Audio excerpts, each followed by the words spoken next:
ஏப்பா உன் தீப்பெட்டி இருந்தா கூட. என்ன குச்சிய காணா? நீ தீப்பெட்டி தானே கேட்ட, குச்சியை கேட்கலையே. யோ, தீப்பெட்டி கேட்டா உலகம் பூரா குச்சியோட தான் கொடுப்பாங்க. நமக்கு அவ்வளவு விவரம் பத்தாதுங்க. இங்கேயும் அதே குரல். பக்கத்துல எவனாச்சும் உட்கார்ந்து இருப்பான், திரும்பி பார்த்தா அவன் மூஞ்சி தெரியும். நம்ம அவன் நினைச்சு இவன்ட்ட பேசுவோம். அந்த நேரம் பார்த்தா அவன் மறைஞ்சிருவான். நம்ம இவன்ட்ட செருப்படி வாங்கிட்டு வீட்டுக்கு போகணும். யார்ட்டையும் பேசாம எப்படி எந்திரிச்சு போயிட்டா? பிரதர், நீ நான் தான். ஒரிஜினலா? எப்படி நம்புவேன்? என்னால நம்ப முடியுதே.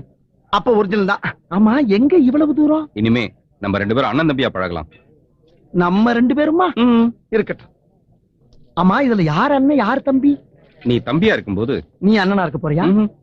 நீ தம்பியா இருக்கும்போது அதான் நீ அண்ணனா இருந்துக்கிறேன்னு சொல்ற. நீ தம்பியா இருக்கும்போது நீயே தம்பியா இருக்கு. ஐயோ, கொத்தா இருக்க முடிய கூவமாக்கி குழப்பி நாரடிக்கிறியே. அடிச்ச குவாட்டர் வேற அட்ரஸ் இல்லாம